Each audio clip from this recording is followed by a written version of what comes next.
I'm Chris Grant Jr., and what are we even doing? Welcome to the show that's going to make you laugh, cry, and probably lose some faith in humanity. This is episode 2. Thank you guys so much for the response on the first episode, and we're rolling right into it with more ridiculous videos and clips from the internet. The internet's a wild place, and the people on it are even wilder, myself included. So hit the sub button, click the bell so you don't miss more episodes, and let's dive right in. Now, the first video really makes you say, what are we even doing? Okay, so this is not new. This has been around for a long time, these slap leagues, okay? Slap league, you might ask.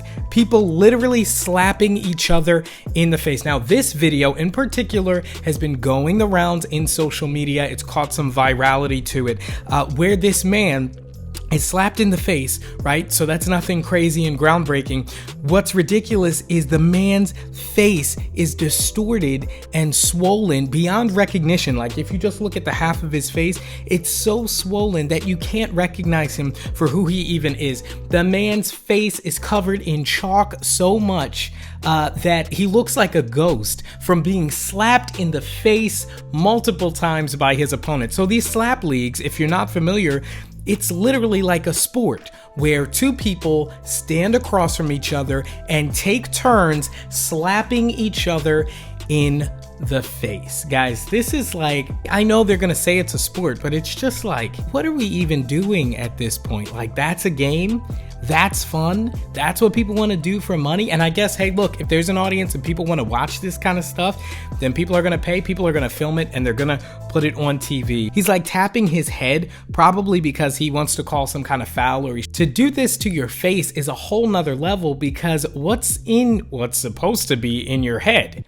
A brain. And we talk about all this stuff with the NFL and concussions and all these kind of things. What do you think's going to happen if you continually swing your arm into somebody's head at full force? Now, on to topic number 2 here. I'm sure if you're watching this video, most people on the internet are familiar with the hit Netflix show Tiger King. Carole Baskin, it's Carole Baskin. Welcome to the Big Cat Rescue, right? Super phenomenon type of show that Netflix released surrounding a big cat rescue environment, enclosure, whatever. The show was full of drama, and Carole Baskin kind of being at the center of it next to the Tiger King himself.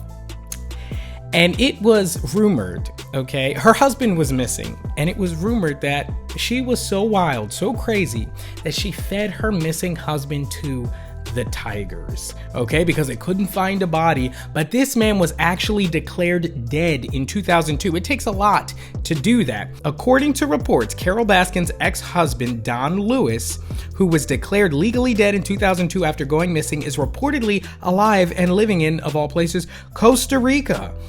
Carole reveals the Department of Homeland Security has been in touch with her ex-husband.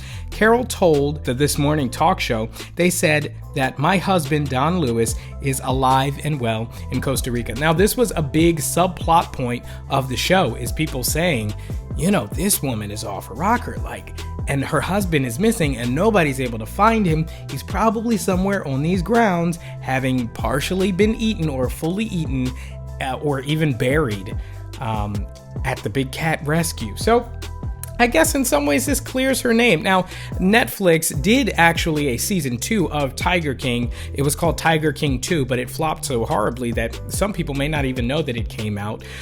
Season 3 is nowhere to be found, probably rightfully so, as season 2 didn't really elaborate or further the story at all. It was kind of just repetition of the same old tropes and things like that. So Tiger King, nobody misses it, but I'm sure Carole Baskin is happy that this seemingly is put to rest. But from there, I'm going to get into the final topic of today, which is a sculpture that was made in honor of Martin Luther King Jr. And I'll show you the images before I react, so you can take a look at these. And you might be thinking, this is super strange, okay? But the artist that was commissioned to do this, Hank Willis Thomas, okay? And he was basing it off of an actual photo of Dr. Martin Luther King Jr. And let's just say the sculpture at best could easily be misinterpreted, okay? From certain angles, it looks like another body part that's being held, or some people have said it looks like a body bag being held. or maybe a baby wrapped up being held. There's almost no good angle of this, and even the photos that I'm showing are several different angles, and it really doesn't help. Maybe even a head or a neck would help to show and evoke more of an understanding that this is a human.